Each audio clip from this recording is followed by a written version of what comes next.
Holiday albums have existed since at least 1945, when Bing Crosby released Merry Christmas, a collection of 8 Christmas songs for Decca Records. Since then, countless popular music artists have released full holiday albums to share their love of the sounds of the season, or simply to satisfy a record contract or pay their mortgages. It's a Christmas miracle. There have been dozens of iconic holiday albums released since Bing's nearly 80 years ago, and now the Great Pop Culture Debate podcast wants to determine what is the best holiday album of all time. I always do my part to make the Yuletide, or any tide, gay. I'm your host, Eric Rezsnyak. Please welcome my panel for this holiday special.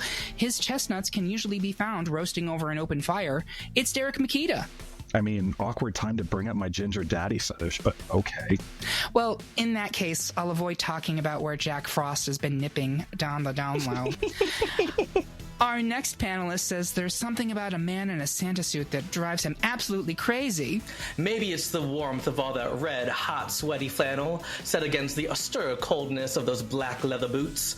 All I know is the sight of a Santa sets my body aflame with unbridled desire. And for those of you keeping track at home, that's Jake Pitochelli, and that is a Golden Girls quote, and I think we can all agree that Jake, like Blanche, puts the ho in ho ho ho. He dumped his true love when he found out the partridge in the pear tree was Danny Bonaducci. It's Jonny Minogue. Now, if it was Shirley Jones, I would have stuck around for those 5 golden rings. I appreciate the restraint regarding David Cassidy. And joining us from inside the producer booth is our resident Grinch, Curtis Creekmore. In the interest of time, we're going to skip the preamble, which you can now find in a bonus primer on our feed. But do go head to greatpopculturedebate.com and find the listener bracket for this episode so you can play along with us at home. While you're there, you can also find a playlist featuring selections from all 16 of the nominated albums on this bracket, as well as some additional critic picks from albums that just missed the cut. And with that out of the way, let's jingle them bells and move on to these debates. First, it's an unlikely matchup that would probably offend both parties. The panel is evenly split between Mariah Carey's 1994 Merry Christmas album and John Waters' 2004 compilation, A John Waters Christmas. Jake, why does Mimi remain your elusive Christmas chanteuse? Johnny, do your best to make sure that John Waters has a better Christmas than Dawn Davenport. I'll have Johnny go first. Okay, so I did not know this album even existed until I saw it on the bracket, but I was like, this is going to be absolute pure chaos just to vote for it, especially against Mariah Carey. I mean, it's the most John Waters thing I could do on this bracket. And even this album, the compilation that was put together in 2004, I want to say Aunt Ida from Female Trouble said it best. It's just to counter the life of the heterosexual is a sick and boring life. And that's what that album is. But actually, so really what John Waters put together is a mix of parody and classic songs that, you know, makes him the king of filth. Like, there is no reason to deny that he is the king of filth. It is John Waters, for 50 plus years, celebrates voices of marginalized communities. And he did that, like, whether or not it's racial, whether or not it's sexuality, what have you, he does it. When I first played it, the first track I heard was Here Comes Fatty Claus and his sack of shit. Yeah. If that doesn't tell you what kind of album this is going to be, nothing else will. I mean, I believe Santa, and he's a prick. And it's like country parody at its absolute finest. Trucker stop filth. I couldn't have asked for anything better. Tiny Tim is warbly falsettoing Rudolph the Red-Nosed Reindeer. There's a track called Santa is a Black Man by Kim and Terry Van. So good. I never heard the song before. It's from 1973. It's a kid who says, I didn't realize that Santa was a black man, and he kind of looks like my daddy, has an afro. And even they're talking about Happy Kwanzaa. It was only a few years after Kwanzaa had actually been created.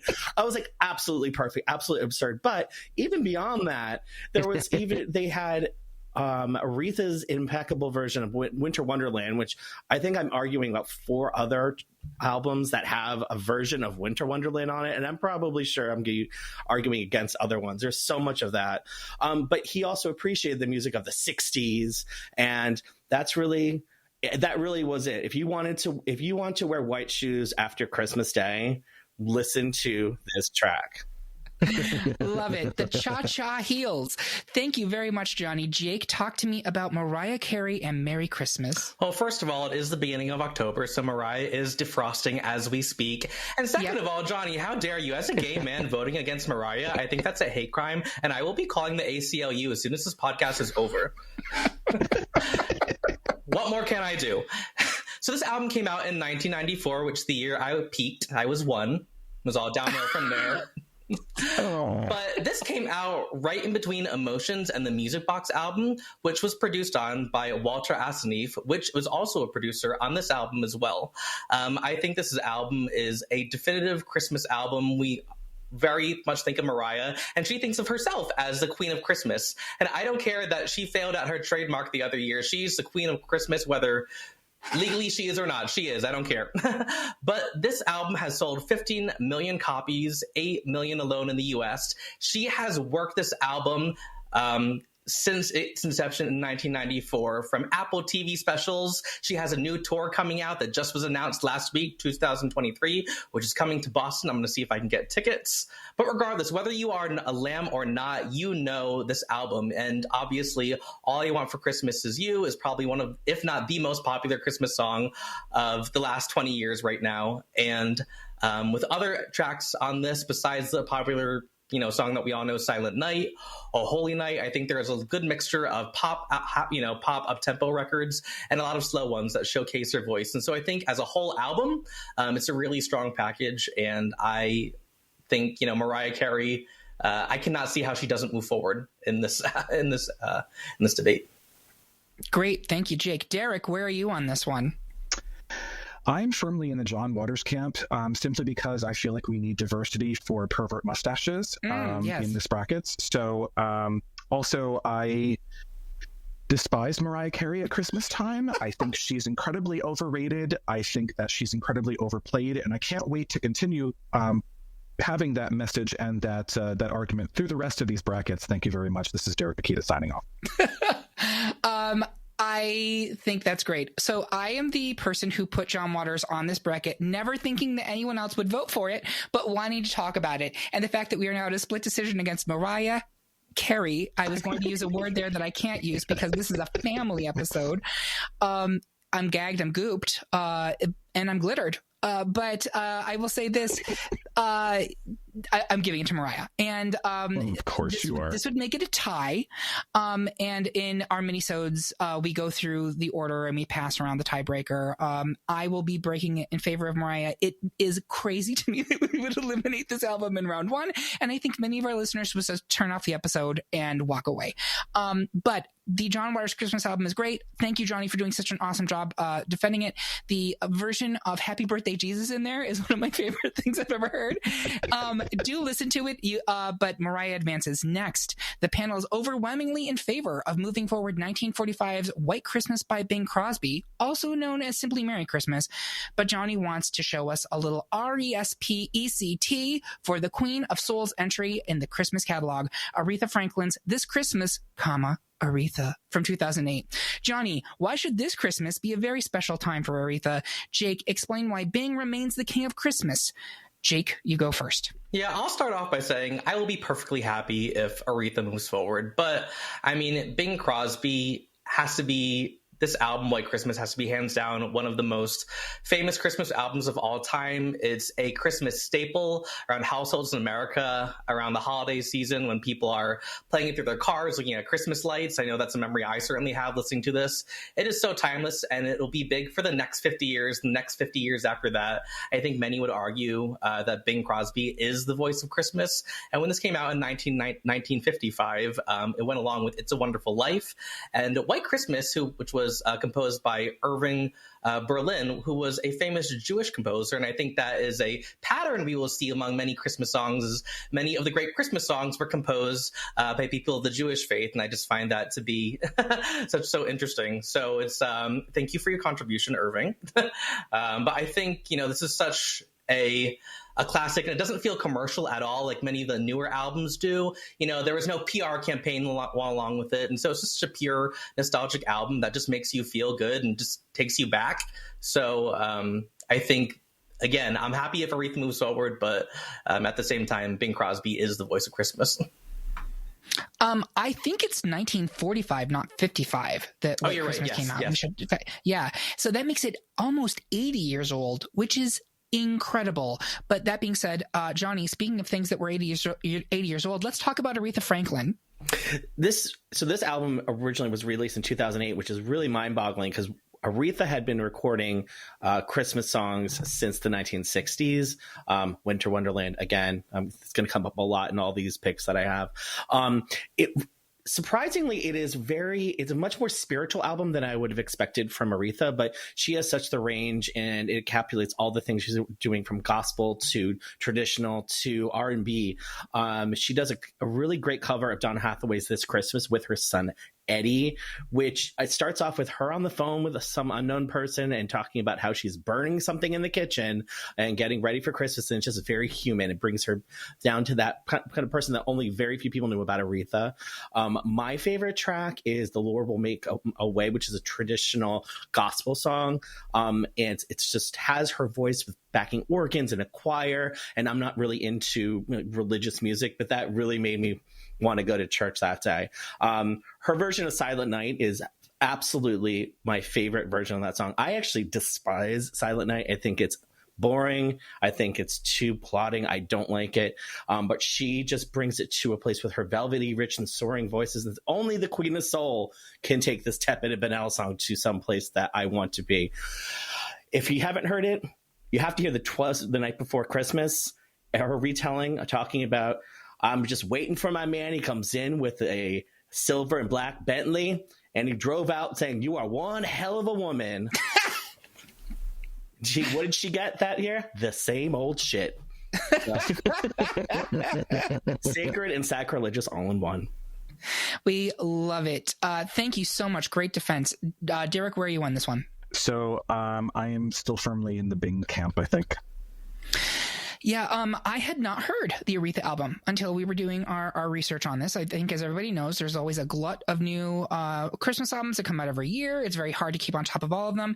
So, Jonny, I was so glad that you put forward Aretha because it's beautiful. It is everything you just said. And I love the mix of the traditional religious songs along with some plenty of sass because, lest we forget, Aretha was our queen of shade. And she was wearing gowns, beautiful gowns. Beautiful gowns.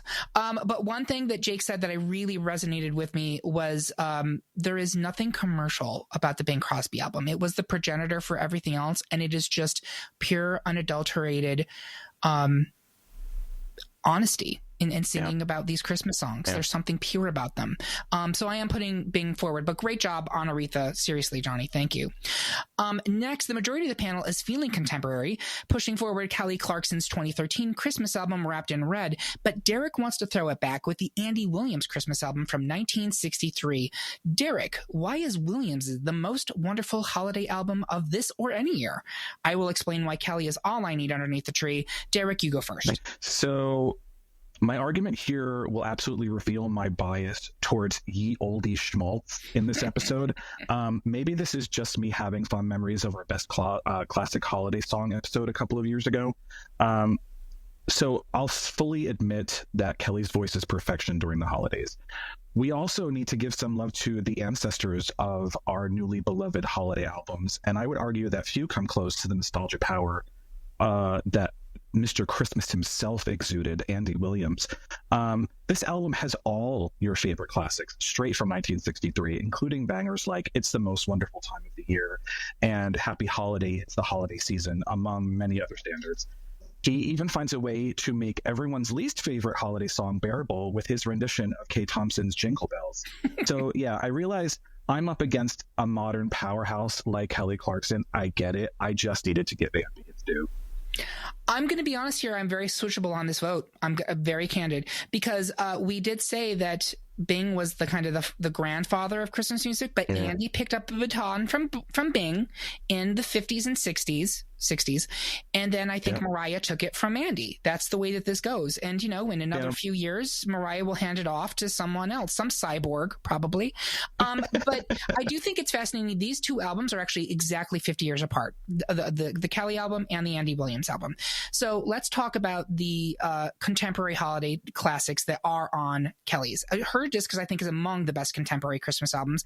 She gave us 5 great original tracks, including the title track, but especially Underneath the Tree. I think if this had been released when radio was still a thing, it would have become a Mariah-level success. It is a terrific holiday song. It is bombastic, upbeat. It has a 50s-style doo-wop sound, and it makes great use of Kelly's voice. It has a saxophone solo. You know how that gets points with me. But the album is more than just one track. The other originals are a mix of pop rock, blues, jazz, and country. The rest of the disc is largely covers of existing Christmas pop songs, but Kelly makes each of them her own. Please Come Home for Christmas, Blue Christmas, and a sensational version of My Favorite Things. If you've never listened to it, highly recommended. But can it go up against Andy Williams, who was Christmas for decades before Mariah came on the scene? Jake, where are you on this one? Yeah, no, I have to give it for Kelly. You did great arguments, Eric. I think the album as a whole, a mixture of originals and classic Christmas classics. I agree with you. If this album had come out maybe 15 years ago, it would be just as big as Mariah Carey for sure. So I got to go with Kelly here. All right. And what about you, Johnny?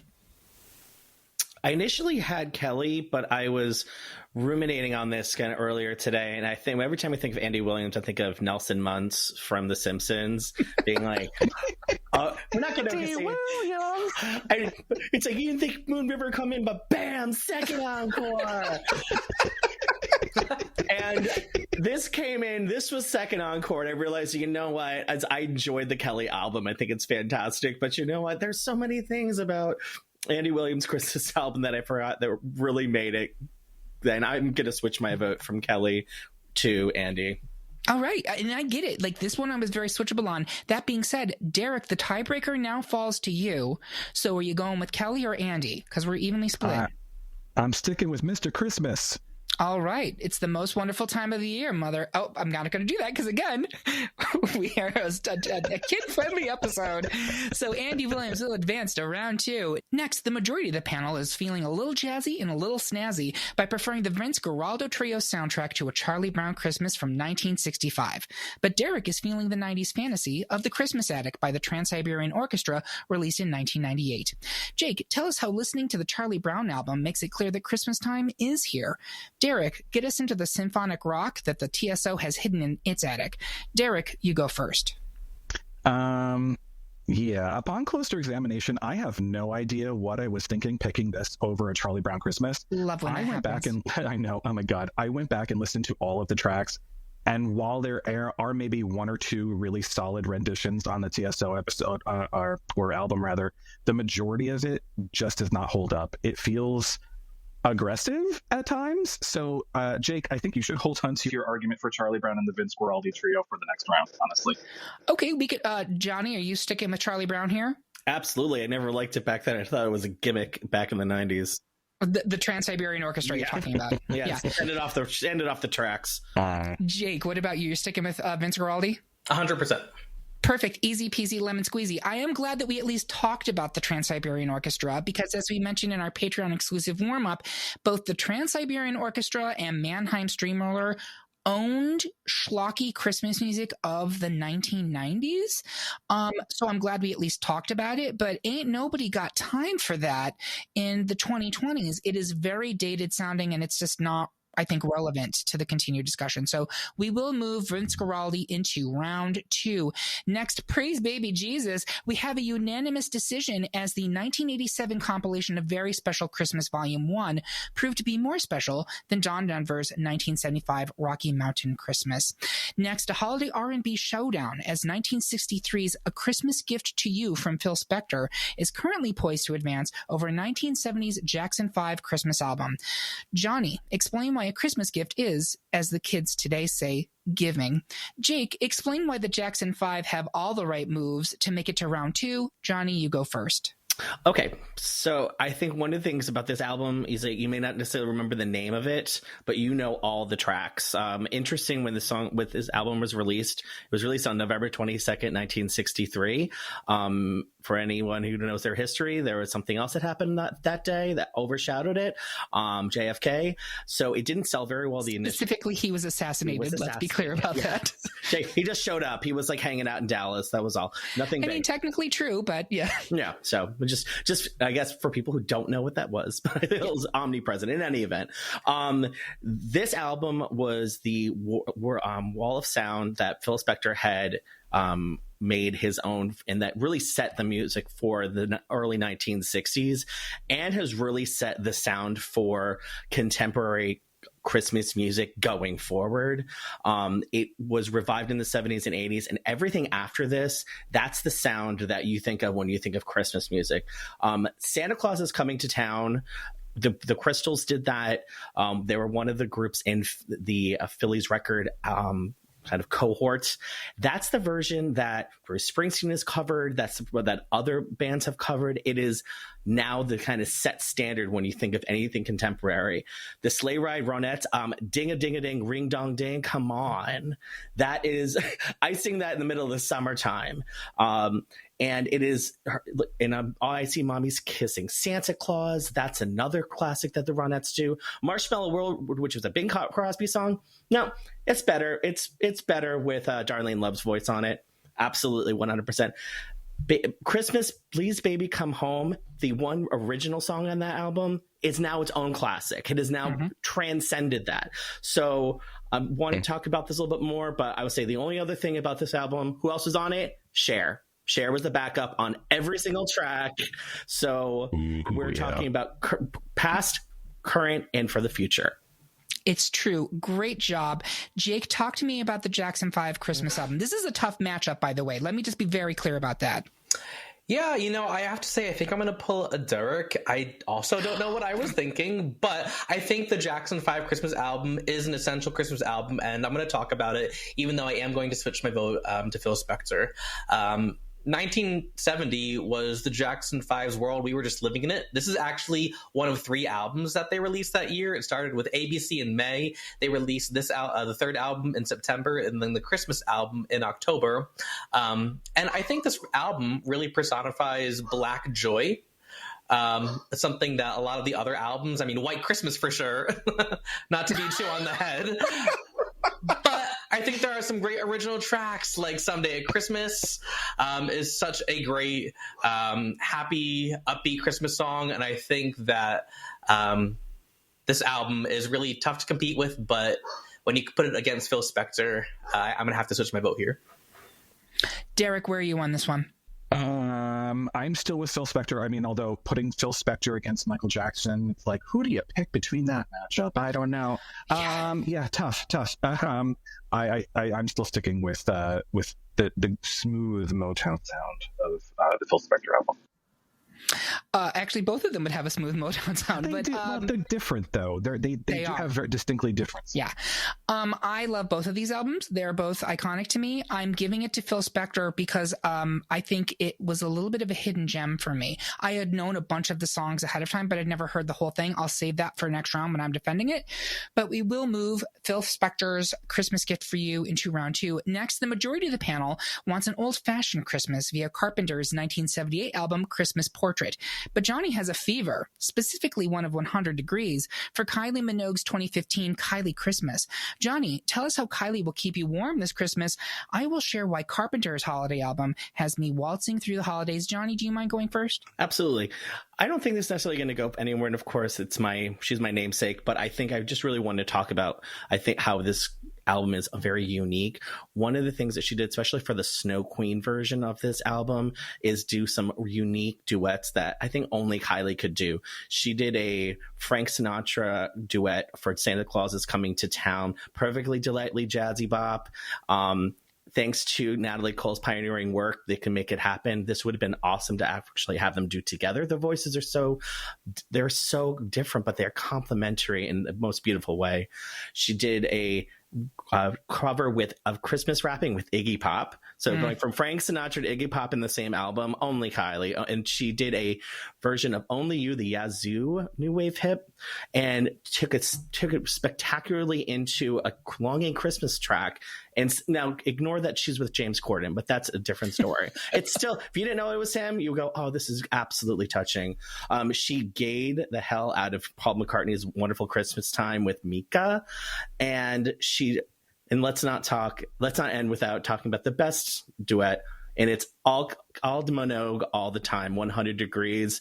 It is a very Australian disco song that's talking about hot Christmas. When the album came out, she talks about hot Christmases, which is a very Australian, New Zealand thing. If you live anywhere else, you go, what the hell are you talking about? But it is a perfect song that was so awesome and such a dance floor hit. They had to change it into It's Just Disco to Me so you can play it all year long. So there we go. Thanks, Kylie.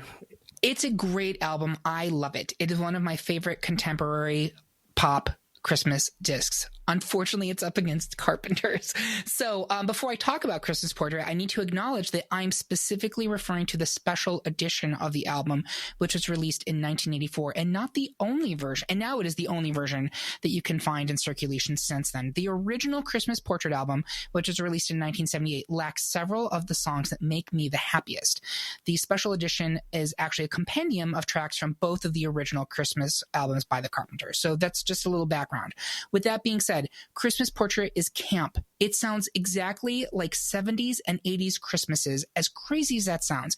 The instrumentation, the high breathy choruses, the tweeness of the arrangements. If you were a kid in the 70s and 80s, this is exactly what the mall sounded like while you were waiting in line for Santa. As someone born a month before the original version of Christmas Portrait was released, it is right in my nostalgia pocket. We say things like this all the time on this podcast, but there is literally nobody else in the world that sounds like Karen Carpenter. Nobody else. The richness of her voice, the inherent melancholy, even when she isn't singing something sad, it is a singular talent and is brought to bear beautifully on Christmas Portrait.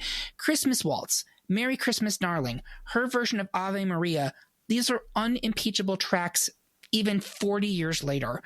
Finally, I just want to remind the panel that Jesus was a carpenter. So a vote against Carpenter's Christmas is a vote against Jesus. And he's the reason for the season. So you need to pray on that.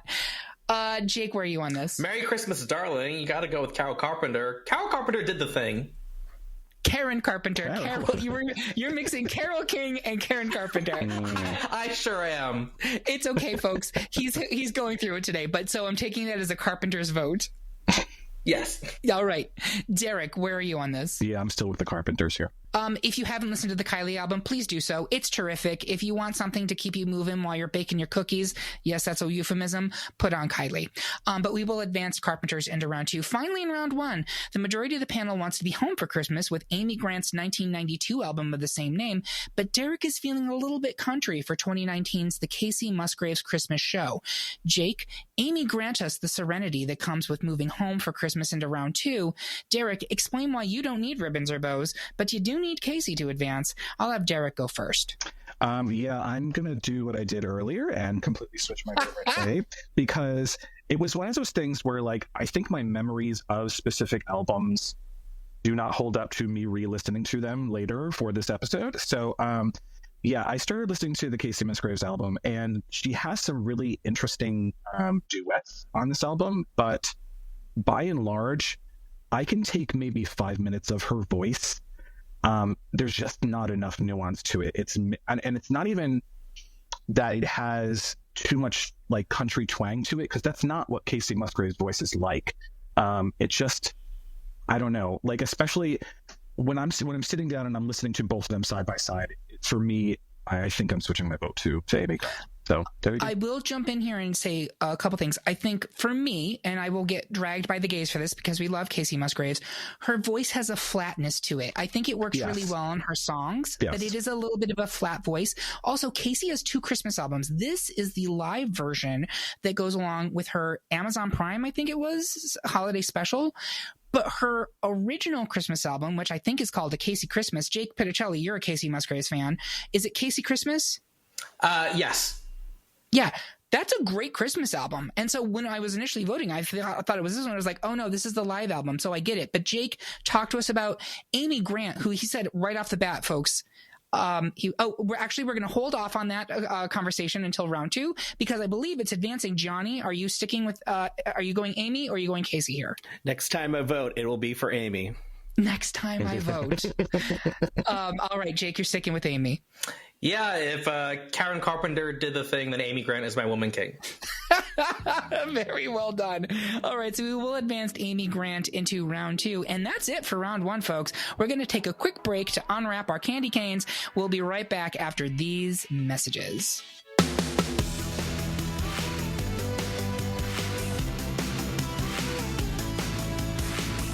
Happy holidays from the crew at the Great Pop Culture Debate. While you're running around buying gifts for all the people you love, or at least are obligated to tolerate, why not do something nice for yourself? Specifically, become a Patreon supporter of the Great Pop Culture Debate today. It's like a stocking full of treats. You'll get even more exclusive content, merch, and at the higher levels, you get to join the podcast Discord server, get shoutouts by name in future episodes, and even listen in as we record specific topics. It's the gift that keeps on giving, and tiers start as low as $5 per month. Make a last-minute play to get on Santa's nice list by becoming a subscriber at patreon.com/Great Pop Culture Debate today.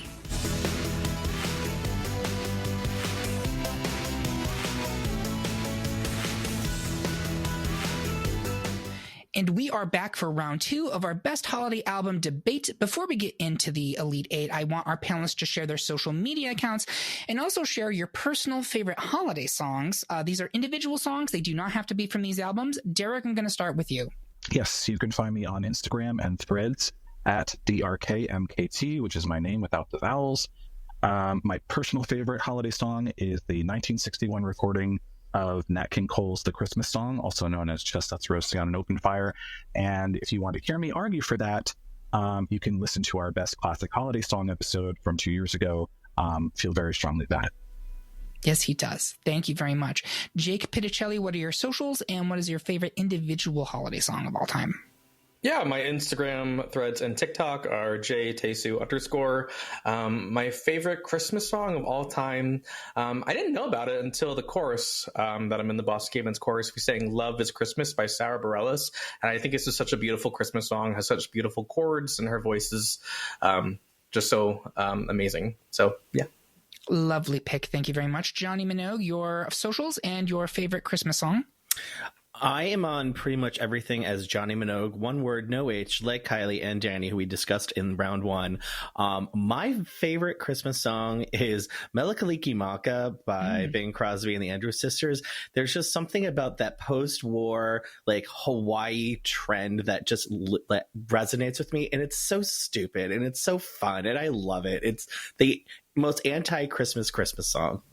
Great pick. I love that song. You can find me at Eric Rezsnyak on Twitter and Instagram. We are leaving Twitter. I will make that announcement here. We are slowly kind of offboarding that terrible app. Or you can just message at Great Pop Culture Debate on Insta, or at GPCD on Mastodon, on Blue Sky, on TikTok. We're really everywhere. Truth Social. Truth Social. We're re-truthing constantly. Yeah. My favorite holiday song is Last Christmas by Wham, which to my knowledge was never released on an actual Wham album. I do also want to make a plug. Jake mentioned this before, but I think everyone on this panel was at one time or currently a member of the Boston Gay Men's Chorus, and they have an album called Joy, which was released in 2012. It is available on Spotify. And if you like holiday music, please do check it out. The arrangements are by the incredibly talented Chad Werrick. I listen to Children Go Where I Send Thee, even when it's not the holidays. It is a great album, but that song in particular, I've never heard any other version of it, and I love it. Speaking of holiday songs, make sure that you go to greatpopculturedebate.com and check out the 2 episodes we've done on holiday singles, one devoted to contemporary holiday pop songs from 1980 to now, and one to classic holiday pop songs. You can find them under episodes in the holiday collection, which has a bunch of great holiday-related episodes for you. So with that out of the way, let's move on to round 2 before that elf on the shelf snitches about what naughty boys we have all been. First, it's a battle between two holiday heavyweights, Mariah Carey and her Merry Christmas album versus Bing Crosby and the OG holiday album, White Christmas. Derek, why should we keep dreaming of a White Christmas and Bing in the Final Four? I will explain why All I Want for Christmas is for Mariah to get the respect that she is entitled to. Derek, you go first. Oof, I'm up against the rapidly thawing Mariah Carey. Tough matchup. I guess I will just reiterate that this is a matchup of the surging, most played, though some would say overplayed, Christmas song in the last 30 years versus White Christmas, which is the biggest selling single of all time, not just of holiday music, any single. Thank you, Curtis, for that tidbit from 2 years ago. But listen, I get that we hold Queen Mariah on a high pedestal when it comes to the holidays. I get it. But I would also say that Bing's holiday album more accurately encapsulates the warmth and nostalgia of this time of the year. And while it was a huge commercial success, like I alluded to earlier, I'd argue that Mariah's holiday endeavor has been so commercialized that it's become a meme unto itself, unlike the Bing Crosby album, which is sort of timeless and beyond commercialization. So Bing gets my vote here. It would also be a shame to lose this classic, but we'll see what happens. I'll say this right out of the bat. If anyone was going to take out Mariah, it would be Bing for me. So I'll just be real clear about that. This is our third holiday music episode on this podcast in which Mariah Carey's Christmas album has been in contention. And I think it has the same problem that Friends has whenever we discuss the 90s on this podcast. Both became so popular in their heyday that people got sick of them and now dismiss them as schlock. Just because something is wildly popular does not mean that it is bad. And that is absolutely true of Mariah Carey's Merry Christmas. We already said it sold 15 million units. That is true. The album sounds absolutely fantastic. Derek is correct that Bing's album is timeless. I would argue that even though it was released 30 years ago, Mariah still sounds timeless. Mariah was in peak vocal form. The arrangements lean into gospel and R&B, which was not only very in vogue at the time, but completely appropriate for the subject matter. Half of the songs on the album started out as hymns. Then we have the holiday pop, the cover, Santa Claus is Coming to Town, Christmas Baby Please Come Home, etc. Solid, no notes. But the originals, especially All I Want for Christmas Is You, were a legitimate cultural moment. That woman released a song in 1994 that became instantly absorbed into the cultural canon. Like, instantly. I cannot remember the last time that happened, before or since. She became the voice of Christmas with this album, and she has held on to it for nearly 30 years. You can't deny that. But she's up against the original voice of Christmas, so it's a tough one. I'm going to start with Jonny. Where are you on this? I just talked about Bing Crosby and my favorite song. Yeah, I had to think about this because I think I had picked something else for this bracket. I'm gonna go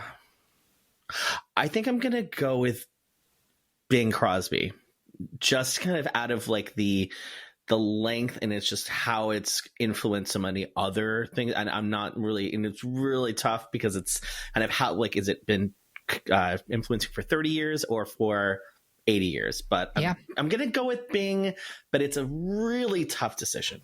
Yep. This could be a final two, and I think it would be completely fitting. Jake, where are you?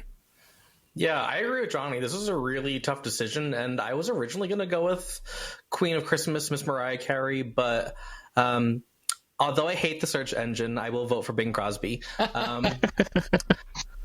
It's just timeless, and it'll be popular for the next 50 years, as I was saying, and it's just so pure and really embodies everything that a Christmas album should be. So I got to move them forward. And as I said, if there was anyone who was going to take out Mariah's album, this was the one to do it. So I'm completely confident or comfortable with that. We will move Bing Crosby into the final four. Next, it's a split decision between 60s platters, the Vince Guaraldo Trio soundtrack to A Charlie Brown Christmas, and Andy Williams's The Andy Williams Christmas Album. Jonny, do the Peanuts dance and convince us to move forward Charlie. Derek, bring back that big Branson energy to defend Williams. Jonny, you go first. I've got my little Charlie Brown Christmas tree right here. So it is, well, or no, that's just a wig. Never mind. So this one kind of stands out on its own as very different from the other albums on this. It is a jazz standard. It is mostly instrumental, but it was something that really became an instant classic when it came out in 1965. It was a companion to the Charlie Brown Christmas TV special that started in 1965. It's been played every single year for 58 years.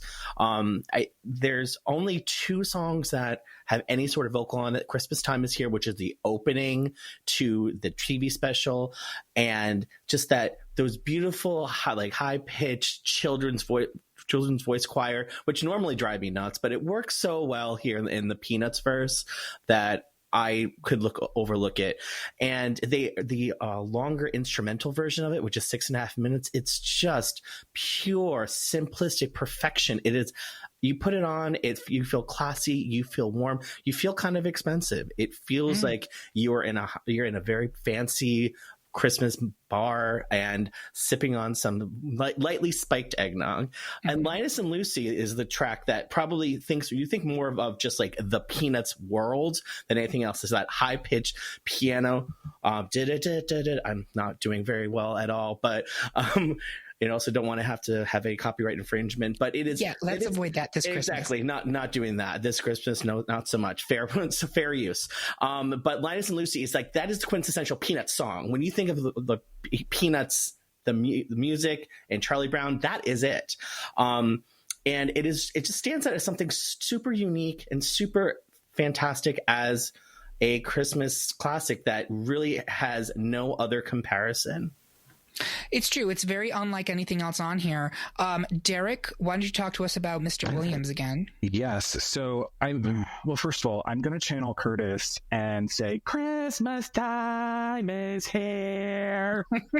I know how much he loves children singing. It is on that album. However, here's where I'm coming down on this. I spoke very strongly for Andy Williams before, and he is Mr. Christmas. And I do feel very strongly that this is a strong album and a contender in this matchup. However, I think now that we have Bing continuing on, I do actually think Andy can bow out here, because I feel like the true classic nature of what a Christmas album is, the archetype, is still being represented by Bing here. So I am actually going to switch my vote to the Fifth Score Royalty Trio. Wow, that is actually surprising to me. Jake, you were initially going to talk about Vince in the first round. Do you have anything else to add? Are you sticking with Vince? Yeah, I don't have anything else to add, but now I'm really hungry for peanuts. Right? Yeah. I think it's important. Sorry, what were you going to say? No, go ahead. And I think it's important to have some variety, and now that the Trans-Siberian Orchestra is out of the mix, who largely their album, The Christmas Addict, is mostly instrumental, I think it's good to have some variety and some jazz into the bay here. So I'm going to move Charlie Brown Christmas forward. For what it's worth, I actually would have put Andy Williams forward here. I hear all the arguments. I think it's good to have some diversity in terms of musical styles. But that Andy Williams album has songs that will be played from now until the end of time. Nobody else had done them before. That Most Wonderful Time of the Year, the holiday season. There are a couple other big bombastic ones. The Peanuts album has 2 or 3 really recognizable songs, and then the rest of it is what you put on in the background of your cocktail party. That being said, it's completely useful as a platter because you put it on in the back of your cocktail party. So with 3 votes to 1, the Vince Guaraldi Trio's Charlie Brown Christmas will advance to the final 4. Next, the panel is evenly split between 2 classic compilations, A Very Special Christmas Volume 1 and A Christmas Gift to You from Phil Spector. Derek, tell us why we should continue being charitable for A Very Special Christmas. I will explain why even the specter of Phil Spector should not dissuade us from advancing special gift. I will go first. First, some trivia about this album, which actually I think Johnny already handled most of it. Yes, it came out the day that JFK was assassinated. Number 2, you didn't talk about this. Brian Wilson from the Beach Boys actually tried to play the piano on Santa Claus is Coming to Town, but he got fired because he wasn't up to snuff. And then Cher sang back up on several of the songs, including Darlene Love's Christmas Baby Please Come Home, which she is recording for her holiday album, releasing in 2023. And Darlene Love is providing the backup vocals for that version. We love a full circle moment. Again, I could take that into a very blue place, but I'm not, because this is a family episode. I am ignoring the actual monster behind this album. I am focusing on the artists who are captured on it, doing what I think are some of the most exciting holiday recordings in history. Darlene Love, the Ronettes, the Crystals, Bobby Sox and the Blue Jeans, spectacular musicians using a holiday album of all things to show off not only their musical abilities, but their souls. There will never be a better version of Sleigh Ride than the Ronettes. There will never be a better version of Marshmallow World than Darlene Love. I could go on like this. I had heard tracks from this album for years on various holiday compilations, but I hadn't heard the full album until probably the 2000s. I was blown away. The tracks on this album are revelatory, truly. The rock instrumentation, the R&B harmonies, the lush production. I cannot think of another holiday album with this level of musicianship on display. That being said, I do want to point out that Very Special Christmas album as an 80s kid, incredible impact on me. I was the perfect age for that album when it came out, and I was obsessed with at least half of the songs on it. But Derek, talk to us about why it's so special. Yeah, I mean, 1987, it has something for everybody. It's a veritable who's who of 80s legends. We've got the Pointer Sisters, Eurythmics, Whitney Houston, Bruce Springsteen, Pretenders, John Mellencamp, Sting, Run DMC, U2, Madonna, Bob Seger, Bryan Adams, Bon Jovi, Halliston Moya, and Stevie Twirl That Shawl Nicks. And it was so successful that it launched many more volumes to come. That said, I am actually switching my vote to A Christmas Gift for You because I think it deserves to move forward. I think it has actually aged better. There is some truth to that. And as someone who's a huge Eurythmics fan, I actually do not care for their version of, is it Winter Wonderland on that song? It's real 80s sounding. Jake, where are you? Sign your X on the line. I will say I was going to go with A Very Special Christmas, but I am going to switch my vote to Phil Spector just for the same reason that Derek said. I think it's aged better, and I think that even though I like the artist maybe better personally on A Very Special Christmas, I think the songs that embody a whole really collective album, Christmas album, the Phil Spector does better. Okay, Johnny, where are you? I think we need to call Derek Pennsylvania because you were nothing but swing votes today. I love it. I'm going with Phil Spector. And not only is that I feel like that was my number one album, but there were 3 tracks that were on A Very Special Christmas that were covers of the ones that were on Phil Spector's album. So I have to put it through. So I think that is a full compliment for Very Special. For A Christmas Gift to You. I do want to briefly mention the Very Special album was a fundraiser. It was a charity fundraiser. Was it to benefit Special Olympics? Is that what the funds went to? Yeah. Yes. And I'm blanking on the iconic 80s artist whose Keith artwork... Haring. Thank you, Keith Haring, incredibly important LGBT artist. That artwork is still used to this day. Yep. I hope nobody thinks that we're being in any way disrespectful to this album. It's an incredibly important album. But I think that in a 2020s world, the Special Gift really has more punch. So we will move it forward. Lastly, in round 2, yet another even split, this time between Carpenter's Christmas Portrait and Amy Grant's Home for Christmas. Derek, build a successful argument in favor of Carpenter's. Gianni, tell us why we should stay secure with Home for Christmas. Derek, please go first. Yes, so I am not switching my vote this time because Christmas Portrait gets my vote, least of all because it represents an album from the 70s. And honestly, there's so few true holiday classics between the 60s and like the 80s and the 90s that for me, it all comes down to style. There is just something in Karen Carpenter's voice that is soothingly perfect for the holidays.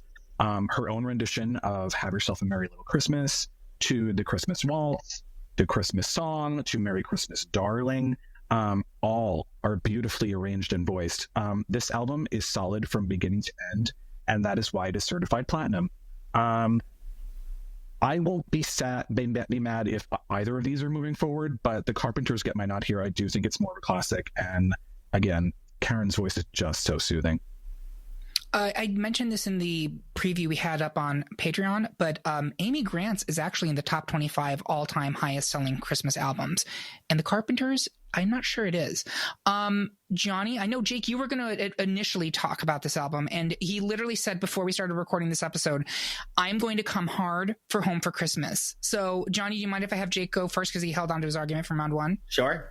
Jake, go for it.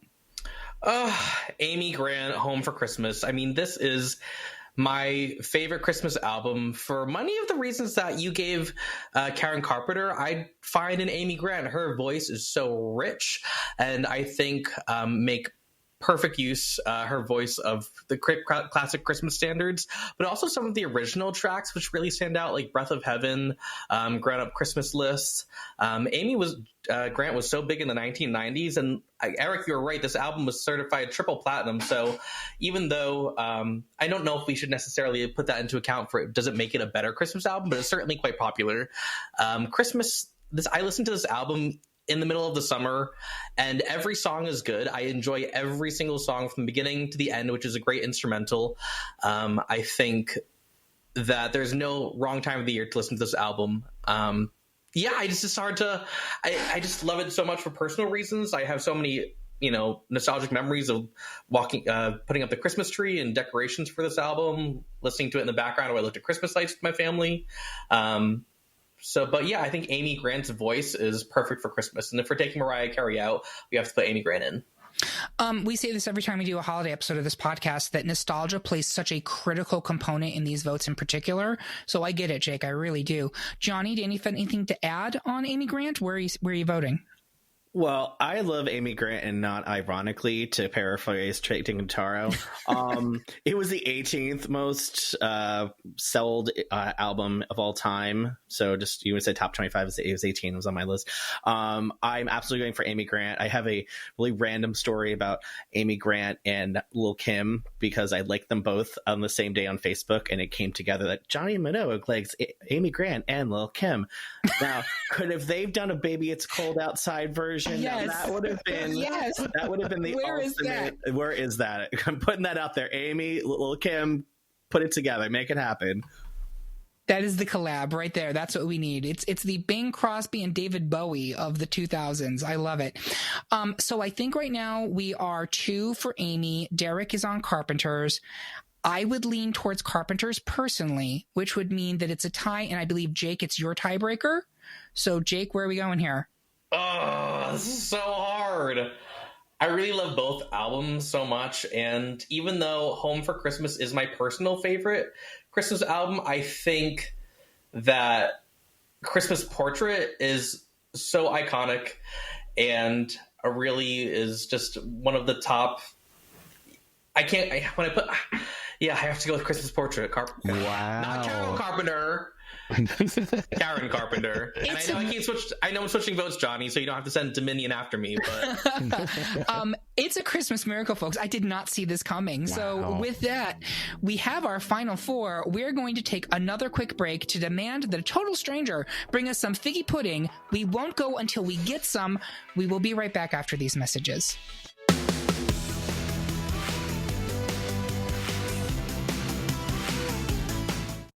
And we are back with the final 4 of our best holiday album debate. At this point in the show, I always like to take a step back and see if the F4 matches up with what I figured.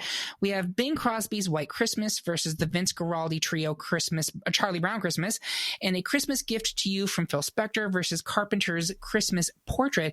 It's actually not the final 4 that I thought we were going to get. I thought we'd have some more contemporary selections on here, but they've all been winnowed out. Derek, you were saying if there was one that you could swap out, it would be... Yeah, I think I would probably swap out the Andy Williams Christmas album for Bing's White Christmas album. I think, Bing is like quintessentially Christmas, but I think Andy Williams is Christmas pop in a way that I think Bing isn't. And I think he actually could have held his own better in this matchup, but we'll see which way it goes. Well, speaking of that, let's get into this matchup. It's Bing Crosby's White Christmas versus the Vince Guaraldi Trio's Charlie Brown Christmas. I'm going to start actually at the back of the order. Johnny, where are you on this one? I am going to go with White Christmas on this one. Okay. Jake, where are you? I also am going to go with White Christmas. Derek, Mekita? All Bing. All Bing, all the time. I'm going to make it a clean sweep. I think Charlie Brown had a good run, but as I mentioned, I think it's mostly background music, and I think Bing is the lead act here. He's the original, but that does not mean he's the winner. I want to be very clear with that after the criticism I received for a Pixar film episode. Next, A Christmas Gift to You from Phil Spector versus Carpenter's Christmas Portrait. Derek, where are you? Oh my God, the two of them are so different. I think I'm going to stick with the Carpenters here. Jake Pitochelli. Yeah, I also am going to stick with Karen Carpenter and Richard Carpenter. Right. Jonny Minogue, where are you? I'm with Christmas Gift to You. It's just, it not only does it sit on its own as an amazing album, it has set the standard for music for the next 60 years after it. So I have to go with that one. I am also with A Christmas Gift to You. Nothing against Christmas Portrait, but here's my argument, and I made this argument early on. Christmas Portrait sounds 70s and 80s, and it will always sound 70s and 80s. Christmas Gift to You, yeah, it's 100% 60s doo-wop, but it still sounds pristine, and anyone can enjoy those songs and not be like, what is this? So that being said, Johnny, it's a tie. You have the tiebreaker. Yay! Phil Spector. It's the only time I've ever seen gay Phil Spector. But I was going to say, we do not condone Phil Spector on this podcast. Not at all. I'll say, how about Ronnie Spector and Company? Let's go. Can we go with that? Let's do that. There you go. Much appreciated. We've got it. So we have a final two, Bing Crosby's White Christmas versus A Christmas Gift to You from Phil Spector. Jake, I'm going to start with you in the middle. Where are you going? Oh God, this is hard. I am going to have to go with as much as I think Bing Crosby really is, like we said, the voice of Christmas, and it's so pure and uncommercial. I think the collection as an entire album, I mean, this is the best Christmas holiday albums, and I think if we're using that or going the entire album, it's just bop after bop. And you can say that because these songs have aged so well, and I think they're going to continue to age well. And for the entire collection of music, I think as a whole, it is definitely the best holiday album. I think it's close, but I have to give the edge to Phil Spector. Okay. Derek, Mekita, where are you? Yeah, I think that, Bing Crosby's the OG. He's the archetype for what these, holiday albums were going to be. For the rest of the 20th century and into this century. I am actually going to give the edge to A Christmas Gift, Ronnie Spector and Company. Yeah. All right. Jonny Minogue. For anyone who was upset about Mariah Carey not going forward, just remember, if we put Phil Spector to the number one, Christmas Please Baby Come Home is in that album. So you're still getting a song that Mariah did that ended up winning. Yeah. So is that your vote? Is the very special or a special gift to you? Oh, it will be my baby. It's going with the Christmas Gift. Great. I'm going to make it a clean sweep for the Christmas Gift to You from Phil Spector. And my primary reason is if we are looking at this as a full album, the Bing album has some real dour notes on it. It's all beautifully executed, but that Christmas Gift to You album, it is smashing. There's not a single song I would cut. There's not a single song I would skip. They're all expertly performed. So there you have it, folks. Our pick for the best holiday album of all time is A Christmas Gift to You from Phil Spector. Do you agree? Do you think that we should ask Santa for better judgment this Christmas? Tell us how you really feel by leaving a comment on this episode at greatpopculturedebate.com or find us on Instagram, Facebook, Mastodon, Threads, whatever. While you're there, make sure that you subscribe and follow the podcast so you can hear about what new debates are coming soon, vote in open polls, and even decide which topics we tackle next. If you really enjoyed this episode, please take a minute to like and rate the episode of the podcast on Apple, Spotify, or whatever platform you listen on. I want to say thank you to my panel. It's always a very special gift to record with you, and thank you for listening. If you loved what you heard, please consider supporting us on Patreon, where you get even more exclusive content and you get episodes a whole day early. We hope you have a good one, and remember, everyone is entitled to their wrong opinion. Happy holidays!